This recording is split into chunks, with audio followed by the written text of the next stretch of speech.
నేను ఆత్మను, నిరాకార జ్యోతిర్బిందు స్వరూపాన్ని, శివ పరమాత్మ నా తండ్రి.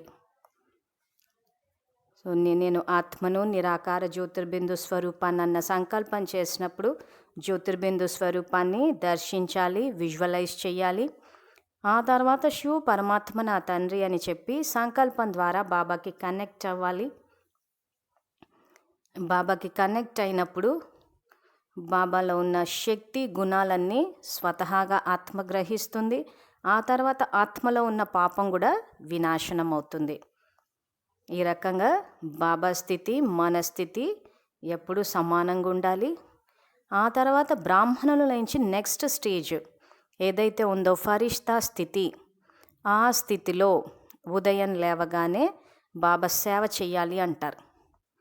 సో మనం మురళి చదువుకుందాము, దాంతోపాటు సేవ కూడా చేద్దాము. ఎందుకంటే ఉదయం ఎంతోమంది ఆయన భక్తులు గుళ్ళలో ఆయన యొక్క అనుగ్రహం కోసము, సాక్షాత్కారం కోసము ఎదురు చూస్తూ ఉంటారు. కాబట్టి వాళ్ళందరికీ వాళ్ళ మనోకామనలు పూర్తి కావడం కోసం అని చెప్పి మనల్ని మనసా సేవ చేయమని చెప్తారు. సో దానికోసం అని చెప్పి మన ఇల్లైన పరంధామం నుంచి మనం అవతరించాలి. మనం ఎప్పుడైతే ఆత్మ అన్న మరజీవ జన్మ తీసుకున్నామో అప్పుడు మన యొక్క రూపము, మన యొక్క సంబంధాలు, మన యొక్క స్వదేశము ఇవన్నీ మారిపోయాయి. సో ఇప్పుడు ముందుగా ఏదైనా కానీ మన ఇంటి నుంచే మొదలు పెట్టమంటారు. కాబట్టి మన ఇల్లైన పరంధామం నుంచి ఈ భూమిపై అవతరించి ప్రతి ఇంటిని శాంతికుండం చేసేయాలంటారు. సో ఇప్పుడు నేను ఈశ్వరీయ సేవ కోసమై ఈ భూమిపై అవతరించిన అవ్యక్త ఫరిష్తాని అన్న ఈ సంకల్పం ద్వారా ఆకారి రూపంలో, ఫరిష్తా రూపంలో ఈ భూమిపై అవతరించాలి. అవతరించిన తర్వాత ప్రతి ఇల్లు బాబా శాంతికుండం అయిపోవాలి అంటారు. సో ప్రతి ఇంట్లో అంటే ఇప్పుడు ప్రస్తుతం మనం ఉన్న ఇల్లు కానీ లేదా బంధువుల ఇల్లు, దుఃఖంలో ఉన్నవాళ్ళు, సో ఎక్కడ ఎవరికి ఏ దుఃఖం ఉన్నా, ఏ అవసరం ఉన్నా మనం ఫరిష్తా రూపంలో వెళ్ళిపోయి అక్కడ వాళ్ళకి కావాల్సిన శక్తిని, తో ఎవరికైనా శక్తి సంకల్పాల ద్వారా ఇస్తాము, వరదానాల ద్వారా ఇస్తాం. కానీ ఆ సంకల్పాలకు శక్తి రావాలి అని అంటే ముందుగా మన జ్ఞానం అవసరం. ఆ జ్ఞానంలో బాబా పూర్తిగా వ్యర్థం అన్నది సమాప్తి అయిపోయి పూర్తిగా సమర్థ సంకల్పాలు వచ్చేయాలి అంటున్నారు. అలా రోజంతా సమర్థ సంకల్పాలు చేసినప్పుడు ఆత్మశక్తిని సంతరించుకుంటే ఇంకా ఆ తర్వాత మనం ఏం సంకల్పం చేసినా అది సిద్ధిస్తుంది. మనం వ్యర్థాన్ని సమాప్తి చేయకుండా అలా మనసా సేవ సంకల్పాలు చేస్తాం కానీ వాటికి శక్తి ఉండదు. కాబట్టి ఫలితం రాదు, అవి సిద్ధించవు. కాబట్టి మనకి పుణ్యం ఖాతా జమవదు. సో కాబట్టి ఇప్పుడు ముందుగా ఇళ్ళని శాంతి కుండాలుగా చేయడానికి ఒక 10 నిమిషాలు మనసా సేవ చేసి ఆ తర్వాత కల్పవృక్ష జ్ఞానము, ఇది సుమారు 9 భాగాలుగా రికార్డ్ చేసాము. సో వినేటప్పుడు మొదటి భాగం నుంచి లైన్గా వినాలి. సో అది ఎలా అన్నది తర్వాత తెలుసుకుందాం. ముందుగా ఇళ్ళని శాంతి కుండాలుగా చేయడం కోసము, సో ఎక్కడెక్కడ ఇళ్లలో సమస్యలు ఉన్నప్పుడు సమస్యకు పరిష్కారం ఏంటా అని చెప్పి ఇంకా ఆలోచించాల్సిన అవసరం లేదు. అన్ని సమస్యలకు ఒకటే పరిష్కారము, మన యొక్క సంకల్ప శక్తిని వాడడమే. సో ముందుగా మన ఇంట్లో నేను ఆత్మను, శాంతి స్వరూపాన్ని, నాలోని శాంతి యొక్క దివ్య కిరణాలు ఈ ఇల్లంతా వ్యాపిస్తున్నాయి. ఈ సంకల్పం ద్వారా, ఈ శుభకామన ద్వారా ఇల్లంతా శాంతి వ్యాపిస్తుంది. మీరు శుభకామన చేస్తే ఆ శుభకామనకి ఫలం ఇస్తా అంటున్నారు బాబా, అంటే సిద్ధిస్తుంది. సో కాబట్టి నేను ఆత్మను, శాంతి స్వరూపాన్ని, నాలోని శాంతి యొక్క దివ్య కిరణాలు ఈ ఇల్లంతా వ్యాపిస్తున్నాయి. సో అందరము సంఘటితంగా చేద్దాము. సంఘటితంగా చేస్తే బాబా శక్తి వస్తుంది అంటారు. తర్వాత నేను ఆత్మను, ప్రేమ స్వరూపాన్ని, నాలోని ప్రేమ యొక్క దివ్య కిరణాలు ఈ ఇల్లంతా వ్యాపిస్తున్నాయి. ఈ రకంగా సంకల్పాలు మీకు నేర్పించడం కోసమని చెప్తున్నాము. రోజంతా మీ స్వశక్తితో చేయాలి. ఈ వీడియోల ద్వారా జ్ఞానాన్ని, యోగాన్ని, మనసా సేవని నేర్పిస్తున్నాం కాబట్టి చెప్పాల్సి వస్తుంది. కానీ మీరు అభ్యాసం చేసేటప్పుడు సాధనాల మీద ఆధారపడకుండా స్వశక్తితో చేయాలి. ఇది అభ్యాసం కోసమని చెప్తున్నాము. నేను ఆత్మను, పవిత్ర స్వరూపాన్ని, నాలోని పవిత్రత యొక్క దివ్య కిరణాలు ఈ ఇల్లంతా వ్యాపిస్తున్నాయి.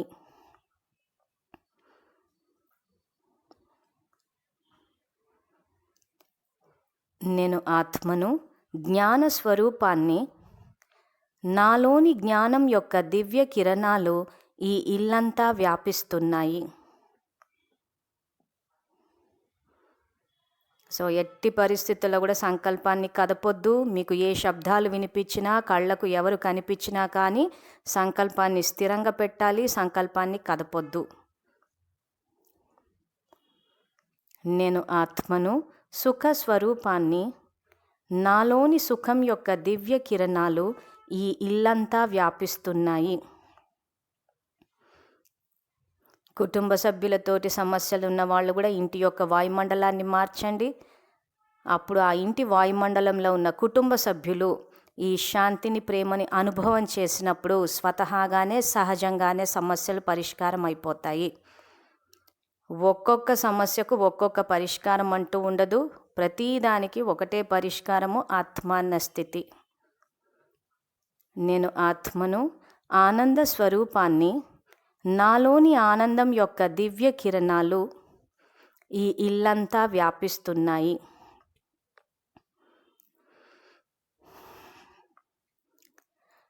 నేను ఆత్మను, శక్తి స్వరూపాన్ని, నాలోని శక్తి యొక్క దివ్య కిరణాలు ఈ ఇల్లంతా వ్యాపిస్తున్నాయి.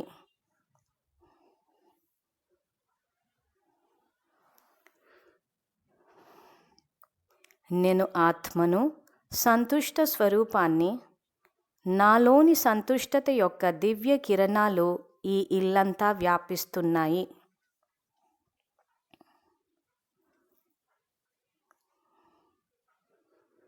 నేను ఆత్మను, స్నేహ స్వరూపాన్ని, నాలోని స్నేహం యొక్క దివ్య కిరణాలు ఈ ఇల్లంతా వ్యాపిస్తున్నాయి.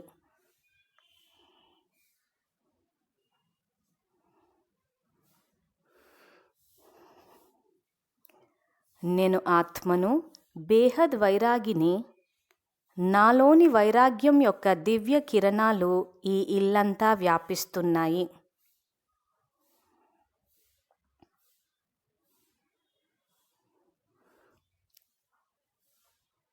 తర్వాత ఇంట్లో వాళ్ళందరికీ ఆశీర్వాదాలు ఇవ్వండి.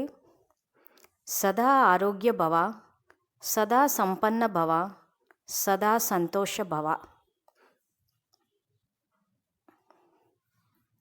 సో ఇప్పుడు ఈరోజు మనం నేర్చుకోబోయే పాఠము కల్పవృక్షం గురించి. సో ఈ పాఠంలో బాబా వృక్షపతి ద్వారా కల్పవృక్షం యొక్క దుర్దశ యొక్క పరిస్థితి అంటున్నాడు. అంటే ప్రస్తుతం ఈ సంగమ యుగంలో ఈ మనుష్య సృష్టి రూపీ కల్పవృక్షము ఏ రకంగా ఉందా అని చెప్పారు. సో ఇప్పుడు ఈ కల్పవృక్షానికి సంబంధించిన జ్ఞానము సుమారు 9 వీడియోల్లో రికార్డ్ అయ్యి ఉంది. ఒకటి తర్వాత ఒకటి మిస్ అవ్వకుండా చూడాలన్నది విద్యార్థులకు మనవి. ముఖ్యంగా మురళి వినేటప్పుడు అవ్యక్త మురళి యొక్క పుస్తకాలని ఎదురుగా పెట్టుకోండి.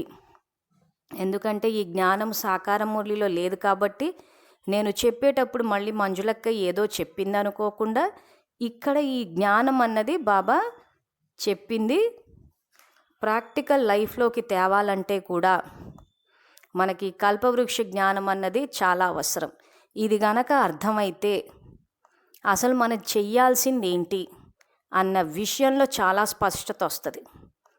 సో ముందుగా ఈ మొదటి భాగంలో అసలు కల్పవృక్షము ప్రస్తుతం దాని యొక్క దుర్దశ ఏంటి, ఆ తర్వాత దీన్ని ఏ రకంగా ఈ కల్పవృక్షం యొక్క కొమ్మలను, వృక్షాన్ని పూర్తిగా ఏ రకంగా సమాప్తి చేసి కొత్త కల్పవృక్షం యొక్క అంటుని ఏ రకంగా కట్టుకోవాలి అన్నదే ఈ మొత్తం కల్పవృక్షం యొక్క భాగాల సారాంశము.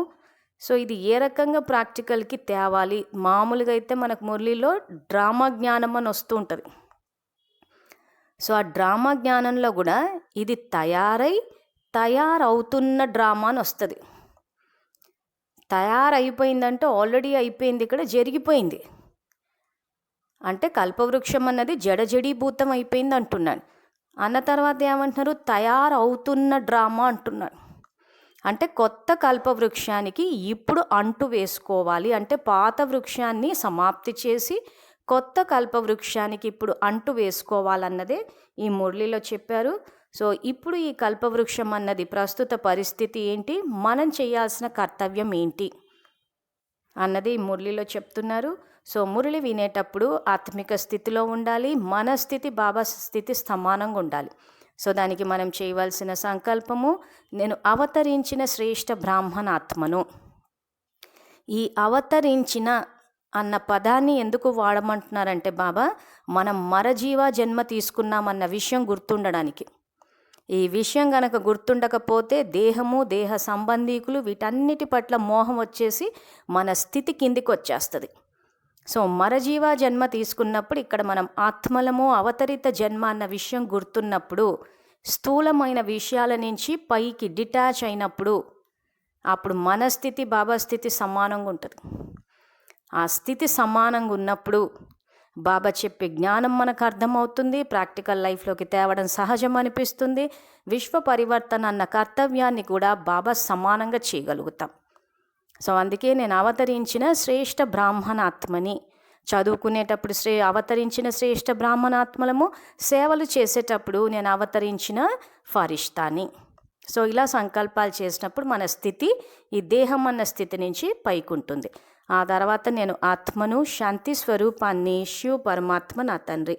సంకల్పాల యొక్క తీవ్రత తగ్గిపోవడం కోసమని శాంతి స్వరూపం అన్న సంకల్పం చేస్తాము. ఆ తర్వాత నేను ఈశ్వరీయ విద్యార్థిని, బాబా నాకు టీచరు. తర్వాత బాబా నాకు సద్గురువు, నేను మాస్టర్ సద్గురువును.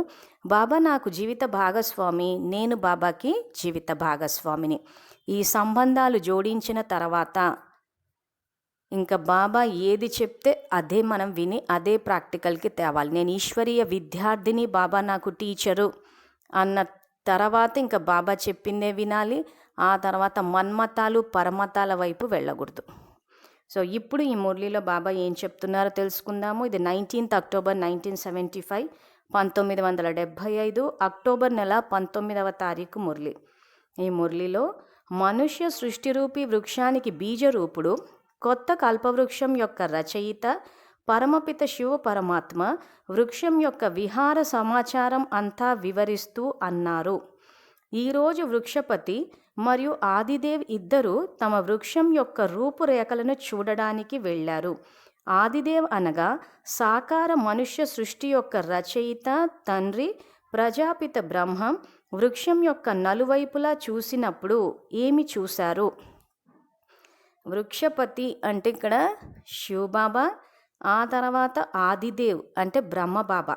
సో బ్రహ్మబాబా వృక్షం యొక్క నలువైపులా, ఇది చిన్నపిల్లలకు అర్థం కావాలన్నట్టు బాబా వృక్షము అన్న పదాన్ని వాడుతున్నారే కానీ, అంటే ఈ సృష్టిని, ఈ విశ్వం ఎలా ఉందా అని చెప్పేసి నలువైపులా చూసినప్పుడు ఏమి చూశారు? మనుష్య ఆత్మ అనే ప్రతి ఒక్క ఆకు పాతదిగా అయితే అయిపోయింది, కానీ ఎక్కువ ఆకులకు చీడపట్టి ఉంది. అందువలన ఆ ఆకు యొక్క రంగు రూపం మారిపోయింది, అంటే వర్ణం మారిపోయింది. ఒకవైపు రాజ్యసత్తాను చూశారు, రెండవ వైపు ధర్మసత్తా, మూడవ వైపు భక్తి సత్తా, నాలుగవ వైపు ప్రజాసత్తా. ఈ 4 శక్తులు ఆంతరంగికంగా పూర్తిగా శక్తిహీనంగా కనిపించాయి. సో ప్రపంచంలో ఏదైతే రాజ్సత్తా, ధర్మసత్తా, భక్తి సత్తా, ప్రజాసత్తా, ఈ 4 శక్తులు శక్తిహీనంగా అయిపోయారంటే 4 యుగాలు గడిచిపోయి ఇప్పుడు సంగమంకి వచ్చేసాం. సో ఆత్మలన్నీ బలహీనం అయిపోయాయి. సో మొత్తం సృష్టి ఆ రకంగా ఈ 4 సత్తాలు బలహీనం అయిపోయాయని కనిపించి ఆ తర్వాత ఏం చెయ్యాలా అన్నదే చెప్పారు. సో లోపల ఖాళీ, బాహ్యంగా కేవలం రూపం మిగిలింది అంతే. చెదపట్టినప్పుడు ఎలాగైతే బయట రూపం బాగానే కనిపిస్తుంది, కానీ లోపల అంతా డొల్ల అయిపోతుంది. అదేవిధంగా రాజ్య సత్తాలో కూడా రాజ్యం యొక్క సత్తా లేదు. పేరుకు రాజ్యం, కానీ రాత్రి పగలు పరస్పరంలో ఈర్ష్య యొక్క అగ్ని మండుతూ కనిపించింది. రాజ్య సుఖాల ప్రాప్తి ఎలా ఉన్నా కానీ ఒక్క నిమిషం కూడా శాంతి లేదు. నిద్ర యొక్క శాంతి కూడా లేదు. మానవ జీవితంలో రోజంతటి అలసట పోవడానికి, సంకల్పాలను ఇమిడ్చుకోవటానికి సాధారణంగా నిద్ర అనే నియమం పెట్టబడింది. ఆ అల్పకాలిక భాగ్యం కూడా లేదు అంటే భాగ్యహీన రాజ్యం అంటున్నాడు. సో ప్రస్తుతం బాబా కల్పవృక్షాన్ని గనక చూసినప్పుడు రాజ్యసత్తా అంటే పొలిటికల్ పవర్. ఏదైతే ఇప్పుడు రాజ్యాలను ఏలుతున్నారో వాళ్ళ పరిస్థితే గనక చూస్తే లోపల ఖాళీ, బాహ్యంగా కేవలం రూపం మిగిలింది అంతే. సో ఇప్పుడున్న మినిస్టర్లను కానీ సీఎంలని పిఎంలను చూస్తే అబ్బా వాళ్ళు ఎంతో సుఖపడుతున్నారు అని మనం అనుకుంటున్నామే కానీ యాక్చువల్గా బాబా చెప్పడం లోపల ఖాళీ, బాహ్యంగా కేవలం రూపం కనిపిస్తుంది అంతే అంటున్నాడు. కనీసం వాళ్ళకి పేరుకు రాజ్యం కానీ రాత్రి పగలు పరస్పరంలో ఈర్ష్య యొక్క అగ్ని మండుతూ కనిపించింది అంటున్నారు. అందుకే మనం గనక టీవీలో న్యూస్ గనక చూసామంటే ఒకరినొకరు తిట్టుకుంటూనే ఉంటారు. ఆ కారణం ఏంటి? ఈర్ష్య. ఆ ఈర్ష్యాన్ని అగ్నిలో రగిలిపోతూ ఉన్నారు. ఆ తర్వాత రాజ్యసుఖాల ప్రాప్తి ఎలా ఉన్నా కానీ ఒక్క నిమిషం కూడా శాంతి లేదు. అంటే వ్యర్థ సంకల్పాల యొక్క అలజడి పెరిగిపోయింది. ఎప్పుడైతే సంకల్పాల తీవ్రత తగ్గిపోతుందో శాంతి అనుభవం అవుతుంది. సంకల్పాల తీవ్రత పెరిగిపోతే మనశ్శాంతి లేదు అంటారు. సో నిద్ర యొక్క శాంతి కూడా లేదు. మానవ జీవితంలో రోజంతటి అలసట పోవడానికి, సంకల్పాలను ఇముడ్చుకోవడానికి సాధారణంగా నిద్ర అనే నియమం పెట్టబడింది. సో రోజంతా టయర్డ్నెస్ ఏదైతే ఉంటుందో ఆ అలసట, తర్వాత రోజంతా వ్యర్థ సంకల్పాలను ఇముడ్చుకోవడానికి అంటే ఆ మైండ్ ఆత్మ పొద్దంతా వ్యర్థం చేస్తూ ఉంటే అది అలసిపోతే దానికి కొంత విశ్రాంతి ఉంటుందని చెప్పి ఆ నిద్ర అనే నియమం పెట్టబడింది అంటున్నాడు బాబా. ఆ అల్పకాలిక భాగ్యం కూడా లేదు అంటే భాగ్యహీన రాజ్యము అంటుంది. అంటే కనీసం నిద్రపోయే సుఖం కూడా లేదు అంటున్నారు. ఏ సమయానికి ఏమవుతుందో, రాజ్యభాగం పోతుందేమో, ఎవరైనా వేసేస్తారేమో, ఇవన్నీ సమస్యలతో అల్లాడిపోతున్నారు. ఎందుకు ఈ పరిస్థితి వచ్చిందంటే కర్మ ఫిలాసఫీనే గనక తీసుకుంటే, ఇక్కడ మహాభారతాన్ని తీసుకుంటే ఆ ఎండింగ్ సీన్లో శ్రీకృష్ణుడిని కలవడానికి అర్జునుడు, దుర్యోధనుడు ఇద్దరూ వస్తారు. ఏం కావాలి అని అడిగినప్పుడు దుర్యోధనుడు అక్షౌణి సైన్యం అంటాడు, అర్జునుడేమో మీరే కావాలి అని అంటాడు. అంటే ఇప్పుడు మన యొక్క పరిస్థితి అది. ఇప్పుడు భగవంతుడు అవతరించున్నారు. మనకి ఏది కావాలంటే అది కోరుకునే సమయం. ఈ కల్పవృక్ష జ్ఞానం ద్వారా బాబా అదే చెప్తున్నాడంటే ఈ కల్పంలో ఇప్పుడు బీజరూపుడైన పరమాత్మ నుంచి శక్తిని తీసుకుని పవిత్రతా బలం మీద మనం రాజ్యాల్లోకి వస్తాం. ఆ తర్వాత ఎవరైతే ఈ కౌరవులు ఉన్నారో వీళ్ళు భగవంతుడి నుంచి వారసత్వం తీసుకోకుండా అక్షౌణి సైన్యం అంటే ప్రజాబలం మీద వస్తా అంటున్నారు. సో ఎప్పుడు వస్తారు వీళ్ళు? ఇంచుమించు భారతదేశాన్నే గనక తీసుకుంటే ఇండిపెండెన్స్ తర్వాత, స్వాతంత్రం తర్వాతనే ప్రజాస్వామ్యం అన్నది మొదలైంది. అంతవరకు రాజకుటుంబీకులే పరిపాలిస్తారు భారతదేశాన్ని. అంటే డ్రామాలో ఎక్కువ మటుకు ఎవరైతే ఇప్పుడు పురుషార్థం చేశారో వాళ్ళే జన్మతః ఆ రాజకుటుంబాల్లో జన్మ తీసుకుంటారు, ఓట్ల ద్వారా రారు. సో రాజకుటుంబీకుల్ని ఎత్తి చూస్తే వాళ్ళు ఆ కుటుంబాల్లో జన్మ తీసుకున్నారు కాబట్టి స్వతహాగా సింహాసనాల మీద కూర్చుంటారు, రాజ్యాలు వెళ్తారు. అది ఏమి 5 సంవత్సరాల రాజ్యం అన్న పదవి అన్నట్టుండదు. వాళ్ళ వయస్సు దాన్ని బట్టి, వాళ్ళ వారసుల్ని బట్టి ఉంటుంది. సత్యత్రేతాయుగాలైతే బాబా చెప్పినట్టు 150 సంవత్సరాల ఆయుష్ ఏదో చెప్పారు, దాన్ని బట్టి ఉంటుంది. ఆ సత్యత్రేతాయుగాల్లో ఏమవుతుందంటే ఆపోజిషన్ అన్నది ఉండదు, ప్రతిపక్షం ఉండదు అక్కడ. ఇప్పుడు ఈ స్వాతంత్రం వచ్చేసిన తర్వాత ఏదైతే ప్రజాస్వామ్యం ఏర్పడిందో, ప్రజాబలం మీద వచ్చారో వీళ్ళకందరికీ ఏంటంటే ప్రతిపక్షం అన్నదోటు. అంటే ఎప్పుడు చూసినా ఆపోజిషనే. అంటే తమో ప్రధాన ప్రజలు వచ్చారు వీళ్ళకి.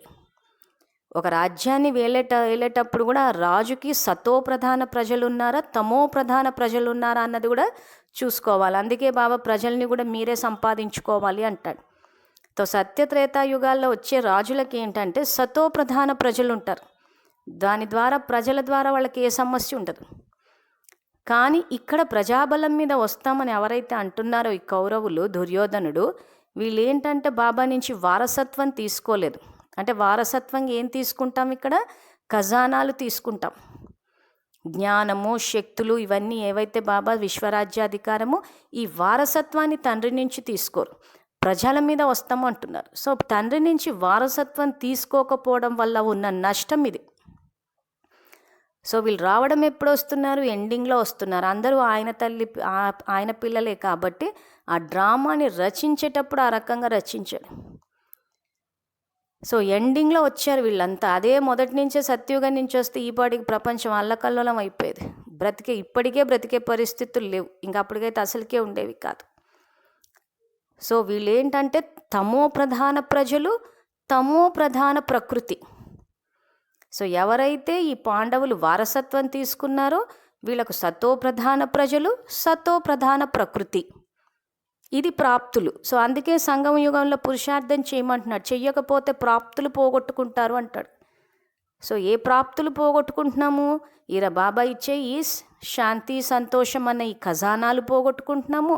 సతో ప్రధాన ప్రజలు ఉండరు, ఆ తర్వాత ప్రకృతి కూడా ఆ రకంగా ఉండదు. సో ఈరోజు మనం చేసే పురుషార్థము ఇక్కడితో అయిపోయింది అనుకోవడానికి లేదు. అందరికీ తెలిసిందే కల్పమంతా దాని ప్రాప్తులు ఉన్నాయి. సో అందుకే ఇప్పుడు కల్పవృక్షం యొక్క స్థితి ఏంటో చెప్పి దాన్ని మళ్ళీ సమాప్తి చేసి కొత్త అంటు కట్టుకోమంటున్నాడు. సో ఇక్కడ చెప్పేటప్పుడు బాబా పెద్ద వృక్షం అంటే ఈ రాజసత్తా, ధర్మసత్తా ఇవన్నీ చెప్తున్నారు. కానీ మన వంశ వృక్షానికి కూడా మనమే పునాది వేసుకుంటున్నాము. సో రాబోయే మురళీలో అది వస్తుంది, ముందు ఇది తెలుసుకుందాము. సో అందుకే ఇక్కడ బాబా ఏమంటారంటే వీళ్ళకి ఈ అల్పకాలిక భాగ్యం కూడా లేదు, అంటే భాగ్యహీన రాజ్యము. సో సత్యుగంలోకి వచ్చే వాళ్ళకి అంతా సౌభాగ్యము అంటాడు. సౌభాగ్యం అంటే ఇంక అన్ని ప్రాప్తులు. అదే త్రేతాయుగానికి వచ్చేసరికి భాగ్యశాలి అంటాడు. 2 పదాలు వాడతాడు, సౌభాగ్యశాలి, భాగ్యశాలి. అంటే సత్యుగంలో వచ్చే వాళ్ళని సౌభాగ్యశాలులు అంటారు, త్రేతాయుగంలోకి వచ్చేవాళ్ళు భాగ్యశాలులు. అంటే తేడా ఉంది ప్రాప్తుల్లో. అదే ఎండింగ్కి వచ్చేసరికి ఏమంటున్నాడు? ఇంకా పూర్తిగా భాగ్యహీన రాజ్యం, అంటే రాజ్యం లభించింది కానీ ప్రజలు తమో, ప్రకృతి తమో, ఇంకా సుఖపడేది ఏముంది? నిద్ర కూడా పట్టట్లేదు అంటున్నాడు. రాజ్యసత్తా లేదు, రాజ్యం ద్వారా అల్పకాలిక ప్రాప్తి యొక్క సత్తా కూడా లేదు. ఇలాంటి శక్తిహీన రాజ్యాలను చూశారు. సదా భయం అనే భూతాల మధ్యలో కుర్చీపై కూర్చుని ఉన్నట్టు చూశారు. ఇలా చూస్తూ తిరిగి మరోవైపు ఏం చూశారు? ధర్మసత్తా. ధర్మసత్తాలో కొన్ని చిన్న చిన్న కొత్త ఆకులు కనిపించాయి, కానీ ఆ ఆకులకు చాలా త్వరగా అహంకారం అనగా స్వ అభిమానం మరియు సిద్ధిని స్వీకరించాలి అనే పక్షులు ఆ ఆకులను తినేస్తున్నాయి. మరోవైపు ఏమి చూశారు? పేరుకు ధర్మం కానీ అతి కుకర్మ అనగా వికర్మ యొక్క పురుగు వారి ధర్మసత్తాను అనగా శక్తిని సమాప్తి చేసేస్తుంది. అనేక రకాలైన వ్యతిరేక నశాల్లో ఉండి ధర్మం యొక్క తెలివి తప్పిపోయి ఉన్నారు. ఈ విధంగా ధర్మసత్తా కూడా బాహ్యంగా ఆడంబ రూపంలో ఉండడం చూశారు. సో పొలిటికల్గా అలా చూసుకున్న భాగ్యహీనమైపోయారు. ఇటు ధర్మసత్తా అంటే ఎవరైతే ధర్మాన్ని బోధించాల్సిన గురువులు ఎవరైతే ఉన్నారో వాళ్ళు కూడా శక్తిహీనులైపోయారు అంటున్నారు. సో దాంట్లో ఏం జరిగిపోయింది? చిన్న చిన్న కొత్త గురువులు పుట్టుకొచ్చారు, కానీ ఆకులకు చాలా త్వరగా అహంకారము, ఇంకా మేమే గురువులము, మేమే చేస్తున్నామని ఆ స్వాభిమానం వచ్చేసింది. ఆ తర్వాత సిద్ధిని స్వీకరించాలి అనే పక్షులు ఆ ఆకులను తినేస్తున్నాయి. సో వాళ్ళ దగ్గర వచ్చే శిష్యులు ఎట్లా ఉంటారంటే ఆ పక్షులు ఆకుల్ని తినేస్తున్నాయంటే మాకు అది ఇవ్వండి, ఇది ఇవ్వండి అని చెప్పేసి ఈ మధ్య విపరీతంగా గురువులకు డిమాండ్ పెరిగిపోయింది. సో ఆ డిమాండ్ పెరిగేసరికి ఏమైపోయింది? వాళ్ళు బాహ్యంగా ఏదో పీఠాధిపతులుగా కూర్చుని ఉన్నారన్న మాటే కానీ శిష్యులు, భక్తులు పీక్కు తినేస్తున్నారు. మాకు ఈ సమస్య, ఆ సమస్య అని చెప్పేసి ఎన్ని రకాలుగా, అంటే ఇప్పుడు మనం జ్ఞానంలో ఉన్నప్పుడు చూస్తే చాలామంది ఆ సమస్య, ఈ సమస్య అని ఎట్లా అక్కడికిక్కడికి తిరుగుతూ ఉంటారు. సో ఇక్కడ జ్ఞానంలోకి వచ్చాక కూడా చాలామంది సమస్యలు పరిష్కారం కాలేదు, ఇంకా దుఃఖంలోనే ఉన్నారు. సో ఇంకా బాబా ఏం చేస్తారు ఏంటా అని చెప్పి అల్లాడిపోతూ ఉన్నారంటే ఇంకా భక్తి ఎంత హోరెత్తుతుందో చూడండి. సో ఆ అల్పకాలిక సిద్ధిని స్వీకరించాలనే పక్షులు ఈ ఆకులను తినేస్తున్నాయి. సో కల్పవృక్షంలో బీజము, బీజంలో వేర్ల దగ్గర మనము, మన నుంచి కాండము, కాండం నుంచి కొమ్మలు, రెమ్మలు, ఆకులు.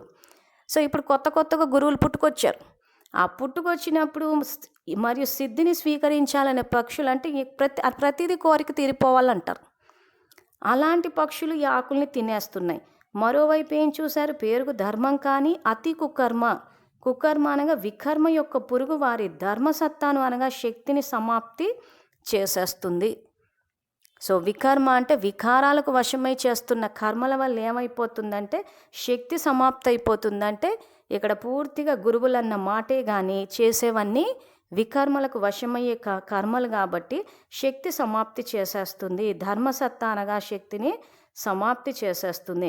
అనేక రకాలైన వ్యతిరేక నశాల్లో ఉండి ధర్మం యొక్క తెలివి తప్పిపోయి ఉన్నారు. వ్యతిరేక నశ అంటే ఇక్కడ యాక్చువల్గా సరిగ్గా ఉండడం అంటే భగవంతుని తలుచుకున్నప్పుడు ఆత్మికానందం అనుభవం అవుతుంది. అది సత్యత్రేత యుగాల్లోని కాకుండా మామూలుగా కూడా భక్తి మార్గం యొక్క భక్తుల్ని కనుక చూస్తే ఎంతోమంది భక్తులతోటి భగవంతుడు కలిసి ఆడాడు, పాడాడు, తిన్నాడు, తిరిగాడు. అప్పుడు వాళ్ళు ఎంతో తన్మయత్వాన్ని చెందారు. సో భక్తిలో అనుభూతి అన్నది ఉన్నది. కానీ ఇప్పుడు ఏమైపోయింది అంటున్నారు? వ్యతిరేక నశ. సో భగవంతుని ద్వారా కాకుండా ఇది ఒక వ్యాపారం అయిపోయింది. ఆ వ్యాపారం ద్వారా వ్యతిరేక నశలో ఉండి ధర్మం యొక్క తెలివి తప్పిపోయి ఉన్నారు. ఈ విధంగా ధర్మసత్తా కూడా బాహ్యంగా ఆడంబర రూపంలో ఉండడం చూశారు. సో ఆడంబరము, ఆర్భాటము ఇవన్నీ ఎక్కువైపోయాయని. త్యాగం, తపస్సు మరియు వైరాగ్యానికి బదులు రిద్ధి సిద్ధులతో ప్రజలతో ఆడుకోవడం చూశారు. వైరాగ్యానికి బదులు రాగద్వేషాలు ఉన్నట్టు చూశారు. ఎక్కువ మంది ఎలాగైతే రాజసత్తా వారు లాటరీ యొక్క జూదం ఆడుతున్నారో అలాగే వీరు ధర్మసత్తాలో ఉండి కూడా అమాయక భక్తులతో అల్పకాలిక సిద్ధుల యొక్క జూదం ఆడుతున్నారు. జూదం అంటే గ్యాంబ్లింగ్ అంటే జస్ట్ లక్ని ట్రై చేసుకోవడం. గ్యాంబ్లింగ్లో అంటే ఈరోజు ఆడితే గెలవచ్చు, గెలవకపోవచ్చు, డబ్బులు రావచ్చు, రాకపోవచ్చు. సో ఆ రకంగా జూదం ఆడుతున్నారు. సో త్యాగం, తపస్సు, వైరాగ్యం ఉండాల్సిన చోట రిద్ధి సిద్ధి ప్రజలతో ఆడుకుంటున్నారు. ఆ తర్వాత రాజసత్తా వారు లాటరీ యొక్క జూదం ఆడుతున్నారు. వీరు కూడా అదే ఆడుతున్నారు అంటున్నారు. అంటే వాళ్ళు వాళ్ళ లక్ను ట్రై చేస్తున్నారు. ఆ ఉచితాలు ఇస్తాం, ఇవి ఇస్తాం, అవి ఇస్తాం అని చెప్పి. సో వాటికి ప్రజలు వశం అయిపోతున్నారు. ధర్మసత్తాకు వచ్చేసరికి అల్పకాలిక సిద్ధులు అని చెప్పి వీళ్ళు ఆ రకంగానే అమాయక భక్తులతో అల్పకాలిక సిద్ధుల యొక్క జూదం ఆడుతున్నారు. సో జూదం ఆడినప్పుడు ఎక్కువ మటుకు ప్రజలు భక్తులే ఓడిపోతున్నారు. పెద్ద పెద్ద ప్రతిజ్ఞలు చేస్తున్నారు. ఈ ప్రాప్తులు చేయిస్తాము, వీరు ఇంత ఇవ్వాల్సి ఉంటుంది, రోగాలను తగ్గిస్తాము, ఇంత దానపుణ్యాలు చేయాల్సి ఉంటుంది. ఇలా సిద్ధుల యొక్క జూదం ఆడుతున్నారు. ఇంకా ఏమి చూశారు? సో ఈరోజు భక్తిలో కానీ రాజకీయ నాయకులు కానీ ఏ పని చేయాలన్నా కానీ ఏదో కొంత డబ్బు తీసుకోవడము. ఆ తర్వాత రోగాలు, భక్తిలో రోగాలు తగ్గిస్తాము, ఆ నూనెలు ఇస్తాము, అది చేస్తాం, ఇది చేస్తామని ఇంకా దానపుణ్యాలు చేయాల్సి ఉంటుందని ఇలా సిద్ధుల యొక్క జూదం ఆడుతున్నారు. తర్వాత భక్తి యొక్క సత్తా, దానిలో ఏం చూశారు? అంధశ్రద్ధ అన్న పట్టీలు కళ్ళకు కట్టుకుని ఉన్నారు. గమ్యం కోసం వెతుకుతున్నారు. ఈ ఆట చూసి ఉంటారు కదా. కళ్ళకు గంతలు కట్టుకున్న వారు మార్గం ఎలా వెతుకుతారు? ఎక్కడి నుండి ధ్వని వస్తుందంటే అక్కడికి వెళ్ళిపోతుంటారు. కానీ లోపల భయం ఉంటుంది. ఎందుకంటే కళ్ళకు గంతలు కట్టి ఉన్నాయి. అలాగే భక్తులు కూడా లోపల నుండి దుఃఖము, అశాంతితో బాధపడుతున్నారు.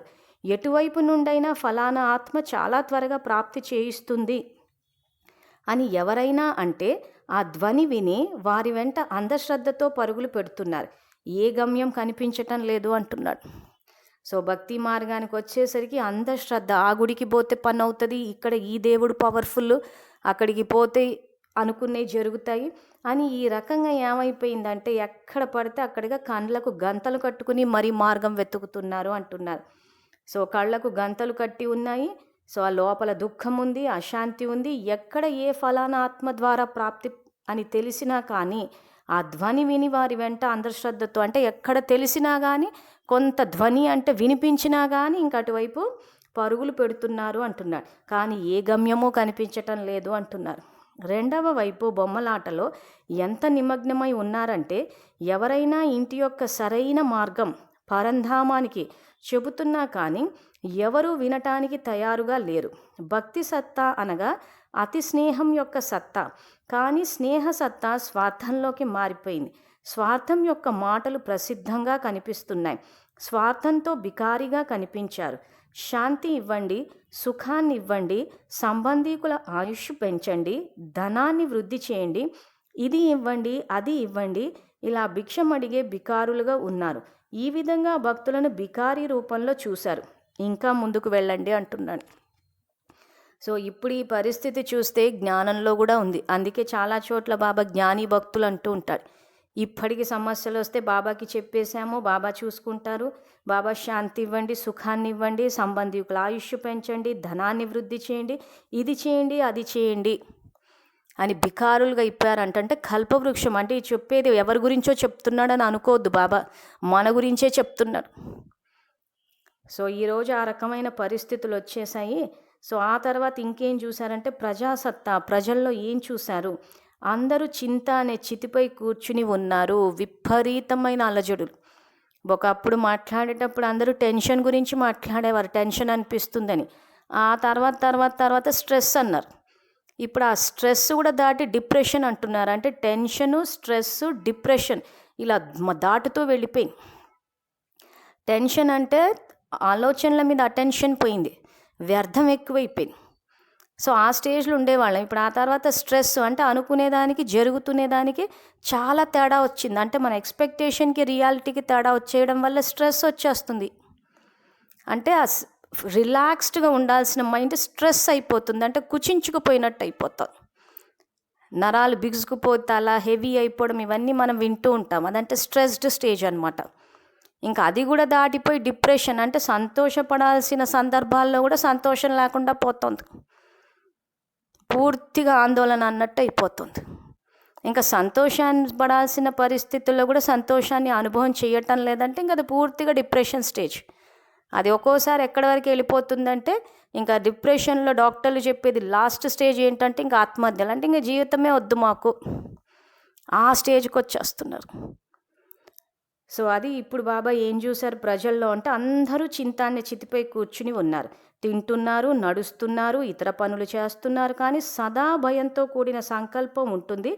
ఇప్పుడు ఇక అగ్ని అంటుకునే ఉందని.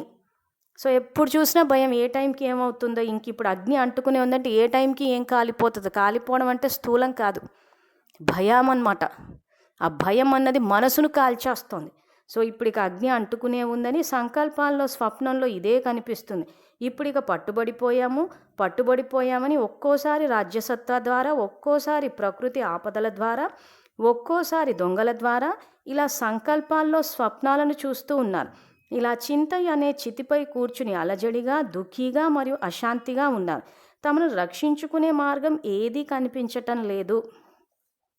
సో ఇప్పుడు ఇక పట్టుబడిపోయాము అని ఎక్కడంటే ఒక్కోసారి రాజ్యసత్తా ద్వారా, ప్రకృతి ఆపల ద్వారా, ఒక్కోసారి దొంగల ద్వారా. సో రాజ్యసత్తా అంటే పొలిటికల్ పవర్ ద్వారా ఎలా పట్టుబడిపోతున్నారు, ఎలా దుఃఖం వస్తుందంటే గవర్నమెంట్ పాలసీస్ ద్వారా. ఉదాహరణకి నోట్ల రద్దు విషయమే కనుక తీసుకుంటే ఎంతోమంది ఎంతో అలజడిలోకి వెళ్ళిపోయారు, భయపడిపోయారు ఆ నోట్ల రద్దుతోటి. తర్వాత కరోనా టైంలో లాక్డౌన్, ఇవన్నీ గవర్నమెంట్ రాజ్యసత్తా యొక్క నిర్ణయాలు ఇవన్నీ. వీటి వల్ల జనాల్లో భయం వచ్చేసింది అంటున్నాడు. చింత అన్న చితిపైన కూర్చుండిపోయారు. ఒక్కోసారి ప్రకృతి ఆపదలు, భూకంపాలు, వరదలు వచ్చినాయి అంటే పూర్తిగా కొట్టుకుపోతున్నాయి. అక్కడ దొరికిపోతున్నారు చేసుకున్న కర్మల వల్ల. తర్వాత దొంగల ద్వారా. సో ఎప్పుడు ఏ దొంగలు వచ్చి దోచుకుపోతారో తెలీదు.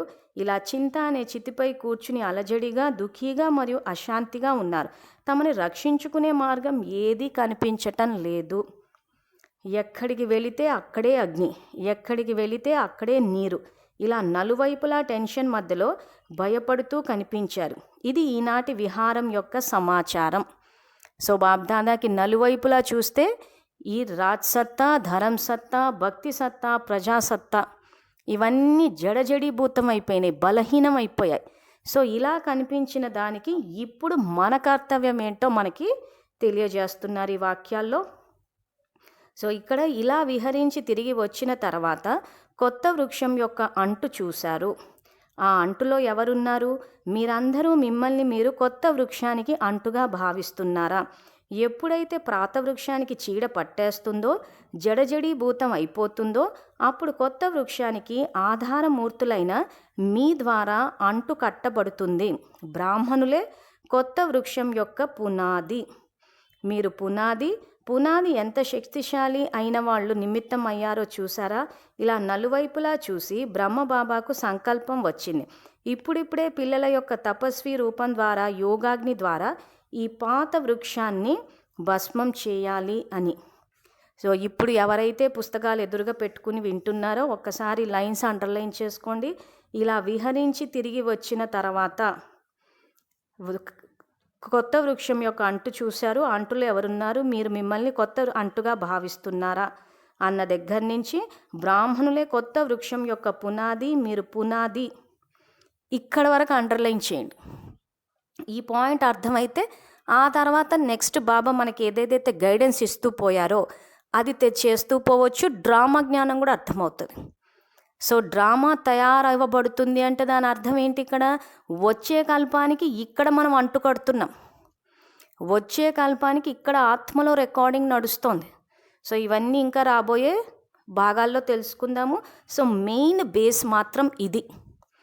సో కల్పవృక్షం ఎలా ఉంది, ఇప్పుడు దాన్ని సమాప్తి చేసి అంటు కట్టడం. సాధారణంగా ఏదైనా కొత్తది మనం చేయాలంటే మన ఇంట్లో మొక్కలకు, రోజు మొక్కలకు కూడా కట్టుకుంటూ ఉంటాం అంటు కట్టడమే. ఎందుకు? కొత్త మొక్కకు ఆ రకంగా అంటు కట్టినప్పుడు మళ్ళీ ఆకులన్నీ చిగురించి కొత్త ఆకులు వచ్చి ఆ ఫ్రెష్గా ఆరోగ్యంతో ఉండి కొత్త కొత్త పూలు వస్తాయి అని చెప్పి సేమ్ ఇదే లాజిక్ ఇక్కడ కూడా వర్తిస్తుంది. ఇప్పుడు పరమాత్మ అవతరించి పాత కల్పవృక్షం జడజడీభూతమైపోయి చెదలు పట్టిన దాన్ని చీడ పట్టేసింది అంటున్నాడు. ఎప్పుడైతే పాత వృక్షానికి చీడ పట్టేస్తుందో, జడజడీభూతం అయిపోతుందో, అప్పుడు కొత్త వృక్షానికి ఆధార మూర్తులైన మీ ద్వారా అంటు కట్టబడుతుంది. ఇది మెయిన్ బేస్ మన జ్ఞానం అర్థం అవ్వడానికి. సో డ్రామా రిపీట్ అవుతుందా అవదానంటే యాక్చువల్గా మనం ఏదైతే మన జీవితంలో సంఘటనలు చూసుకుని ఇది రిపీట్ అవుతుందా, ఈ వ్యక్తి రిపీట్ అవుతాడా అనంటే అజ్ఞానంలో ఉంటే మాత్రం అదే తప్పు చేస్తాం కాబట్టి రిపీట్ అవుతుంది. అదే జ్ఞానం గనక తెలుసుకుని మన జీవితాన్ని చూసుకుంటే మనం ఎక్కడెక్కడ తప్పులు చేసామో మనకే అర్థమవుతుంది. అంటే సంస్కారాలని బేస్గా తీసుకుని అర్థం చేసుకోవాలి. సో ఉదాహరణకి ఏదైనా దుఃఖభరిత సంఘటన జరిగింది అంటే ఆ దుఃఖభరిత సంఘటన వచ్చే కల్పంలో జరుగుతుందా అంటే యాక్చువల్గా ఈ జ్ఞానం ప్రకారం జరగకూడదు. ఎందుకంటే పాత వృక్షాన్ని సమాప్తి చేసి కొత్త వృక్షానికి అంటు కట్టుకుంటున్నాం. ఇప్పుడు ఇందాక అనుకున్నట్టు రోజ్ మొక్కనే గనక తీసుకుంటే దానికి గనక పురుగులు పట్టాయంటే దాన్ని కట్ చేసేసి కొత్త అంటు కడతాం. సో కొత్త వృక్షానికి పురుగు పట్టడానికి అవకాశం లేదు, ఎందుకంటే పాతది మనం తీసేసి అంటు కట్టాం. సో ఇప్పుడు ఈ రకంగా మన వచ్చే కల్పానికి మన వంశవృక్షానికి ఇక్కడ అంటు కట్టుకునేటప్పుడు శక్తిశాలి సంకల్పాలు చేసి కరెక్ట్గా బాబా శ్రీమతానికి అనుసారంగా చేస్తే అప్పుడు మన జీవితంలో వచ్చే ఆత్మలు శక్తిశాలిగా ఉంటారు. సో ఉదాహరణకి ఆత్మలో ఇప్పుడు ఉదాహరణకి కుటుంబ సభ్యుల్లో కనుక వారు స్నేహంగా లేరు, మనల్ని అర్థం చేసుకోవట్లేదు, గౌరవం ఇవ్వట్లేదు అని ఈ ఏడుపు అయితే ఏదైతే మన జీవితంలో ఉందో ఈ ఏడుపు వచ్చే కల్పంలో రిపీట్ కావద్దు అని అంటే ఇప్పుడు మనం ఏదైతే ఈ వంశవృక్షం అంటే దేహము, దేహ సంబంధీకులన్న కొమ్మని ఇప్పుడు సమాప్తి చేయాలి. సమాప్తి చేసి కొంత అంటు కట్టుకోవాలి. సో కొత్త అంటు కట్టుకోవడం అంటే ఏం చేయమంటున్నారు ఇక్కడ? ఇప్పుడు ఆత్మలో స్నేహం అన్నది రికార్డ్ అవ్వాలి. అప్పుడు మన వంశవృక్షంలో వచ్చే ఆత్మలందరూ శక్తిశాలిగా స్నేహంతో కూడుకుని ఉన్న వాళ్ళు ఉంటారు. అప్పుడు మనం ఏదైతే ఇప్పుడు ఏడుస్తున్నామో, మనల్ని అర్థం చేసుకోవట్లేదు, మా మాట వినట్లేదు, గౌరవం ఇవ్వట్లేదు అన్న ఈ ఏడుపు రిపీట్ కాకుండా ఉంటుంది. సో అందుకే మురళీలు వినేటప్పుడు విద్యార్థులు హరికథలు విన్నట్టు వినకుండా కొంచెం పుస్తకాలు ఎదురుగా పెట్టుకుని నేను ఇలాంటి చెప్పేటివి అండర్లైన్ చేసుకుని మీరు ఆ తర్వాత ఈ మురళీలన్నీ నోట్ చేసుకోవడం కానీ లేదా ఒక దగ్గర పెట్టి గనక స్టడీ చేస్తే మాస్టర్ జ్ఞానసాగర్లు అవుతారు. ఇంకా ఆ తర్వాత ధారణ అన్నది ఎంత ఈజీ, సహజం అంటే అంత సహజం అయిపోతుంది. శ్రమ చేయాల్సిన అవసరమే లేదంటాడు. సో కాబట్టి మళ్ళీ విద్యార్థులకు మనవి చేస్తున్నాం, పుస్తకాలు ఎదురుగా పెట్టుకుని వినండి. సో విని నేను చెప్పిన అండర్లైన్ చేసుకుంటూ వెళ్ళండి, మీకు సబ్జెక్ట్ కరెక్ట్గా అర్థమవుతుంది.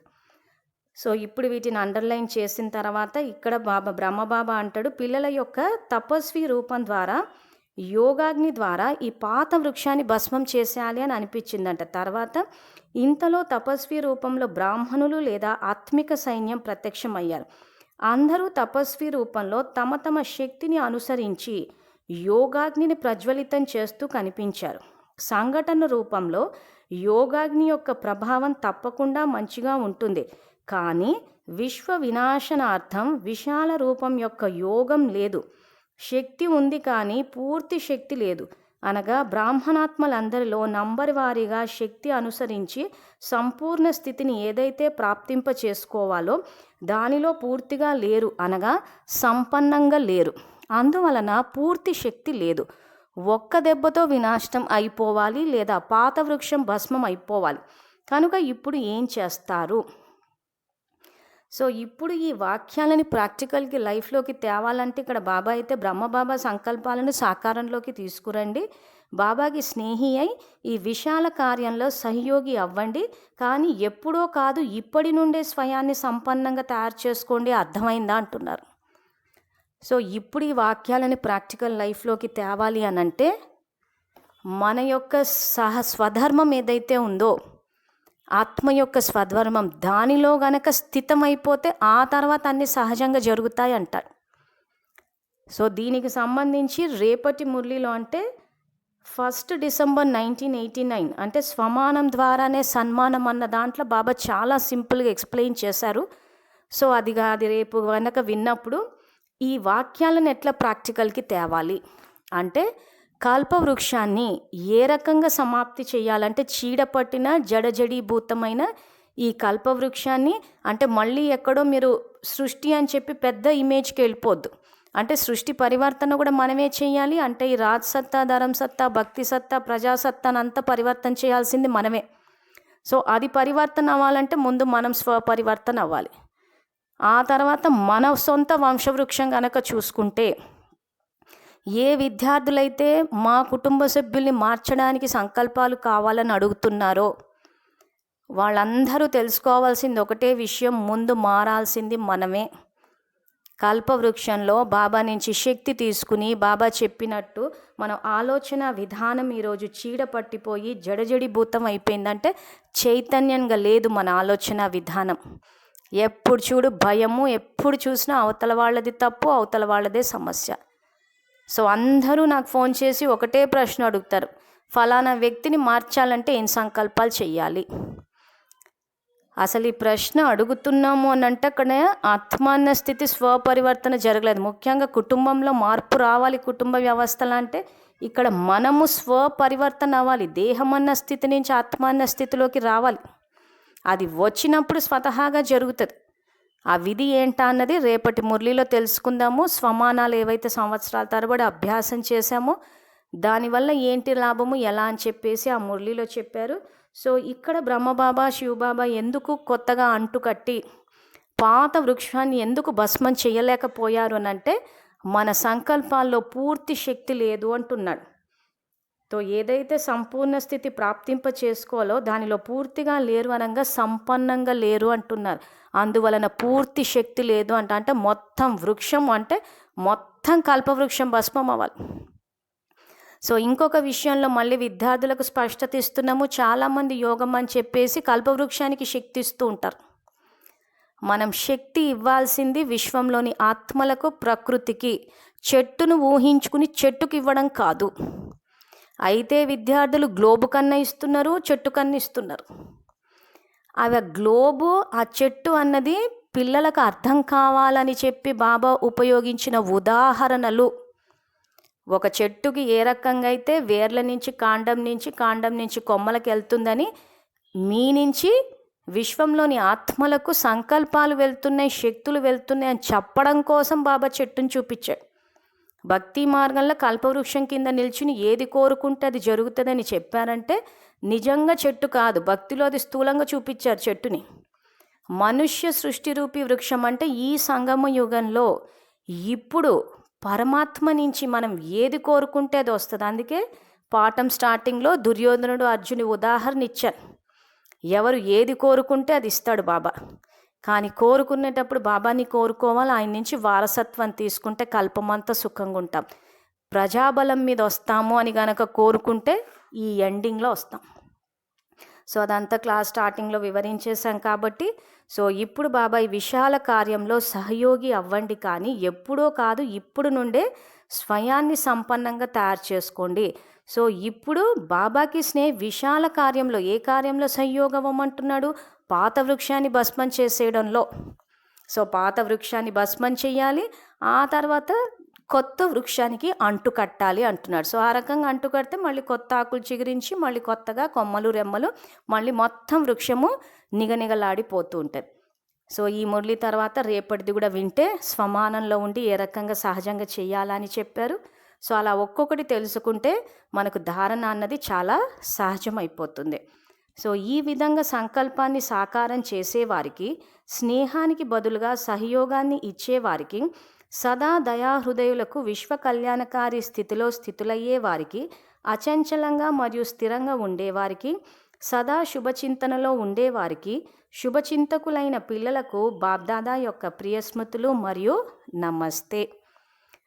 సో ఇప్పుడు ఈ కార్యంలో అందరూ బాబాని కూడా తెలుసుకుని అందరికీ ముక్తి జీవన్ముక్తిని కూడా ఇవ్వాలి. కాబట్టి ఇప్పటి వరకు ఎక్కడెక్కడైతే శివ సందేశాన్ని అందించారో మన ఆత్మిక సేవాదారులందరూ ఆ బీజాలన్నీ మొలకెత్తి, సో ఇప్పుడు ఏదైతే కల్పవృక్షం చెప్పారో కొంత అంటుకట్టి, ఆ కొత్త అంటు కట్టినప్పుడు ఆ వృక్షానికి అందరూ మళ్ళీ కొమ్మలు రెమ్మలు నిగనిగలాడాలి అని అంటే, ఇప్పుడు మన ఆత్మిక సోదరులు వేసిన జ్ఞాన బీజాలు ఫలించడానికి మనం వాటికి నీరు పోయాలి. కాబట్టి రోజు మనము సంకల్పం చేద్దాము.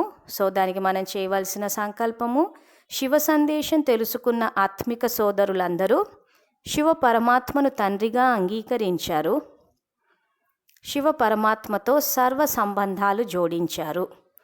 సో రోజు మురళిలో మనము స్టార్టింగ్లో సేవ చేద్దాము, ఆ తర్వాత క్లాస్ అయిపోయిన తర్వాత కూడా 2 శుభకామనలు చేసి పాఠాన్ని సమాప్తి చేసుకుందాము. ఆ తర్వాత రోజంతా ఈ తెలుసుకున్న పాఠాన్ని గుర్తు పెట్టుకోవడానికి ఇంపార్టెంట్ పాయింట్స్ అంతా మనన చింతన చేయాలి. సో ఇప్పుడు ఇది ఏదైతే అండర్లైన్ చేయించామో, ముఖ్యంగా ఎప్పుడైతే పాత వృక్షం చీడ పట్టించేస్తుందో, జడజడీభూతం అయిపోతుందో, అప్పుడు కొత్త వృక్షానికి ఆధారమూర్తులైన మీ ద్వారా అంటుకట్టబడుతుంది. బ్రాహ్మణులే కొత్త వృక్షం యొక్క పునాది. సో ఇలాంటి సంకల్పం తీసుకుని ఇప్పుడు 1-2 నిమిషాలు మనన చింతన చేద్దాం. సో మనన చింతన చేస్తే ఏమవుతుందంటే మళ్ళీ మళ్ళీ ఆలోచించడం. మననము అంటే మళ్ళీ మళ్ళీ, చింతన అంటే ఆలోచించడం. సో ఉదయమే మురళి చదువుకుని, సో విద్యార్థులందరూ ఒక టైం ఫిక్స్ చేసేసుకోండి. సో రోజు 5 కానీ 6 కానీ, ఇది ఒక రోజు ముందు రాత్రే పోస్ట్ అయిపోతుంది. కాబట్టి సంఘటితంగా చేయనీకి అందరము ఈ 6 అన్న సమయాన్ని ఫిక్స్ చేసుకున్నాము. వీలు కాకపోయినా ఒక టైం అన్నది తర్వాత అయినా ఫిక్స్ చేసుకుని ఒక పద్ధతి ప్రకారం చదువుకుంటూ వెళ్దాం. ఆ తర్వాత మనన చింతనతో రోజు సేవ, తర్వాత పాఠము, ఆ తర్వాత మళ్ళీ సందేశం అందుకున్న వాళ్ళందరికీ యోగం అన్న నీరు పోద్దాం. తర్వాత మనన చింతన. ఈ రకంగా చదువుకుంటూ పోతే బ్రాహ్మణుల నుంచి నెక్స్ట్ స్టేజ్ ఫరిష్తా. సో బ్రాహ్మణ్ సో ఫరిష్తా, ఫరిష్తా సో దేవత అన్న స్టేజ్కి వెళ్ళిపోవచ్చు. సో ఇప్పుడు ఇందులో నుంచి ఒక సంకల్పం తీసి మనం మనన చింతన చేద్దాము. సో ఇక్కడ నేను ఏదైతే అండర్లైన్ చేయించానో, సో అందులో నుంచి ఒక సంకల్పం తీసుకుందాము. శ్రేష్ఠ బ్రాహ్మణాత్మనైన నేను కొత్త కల్పవృక్షం యొక్క పునాది. సో ఆత్మిక స్థితిలో ఈ సంకల్పాన్ని అందరూ నిదానంగా మననం చేయండి. శ్రేష్ఠ బ్రాహ్మణాత్మనైన నేను కొత్త కల్పవృక్షానికి పునాది.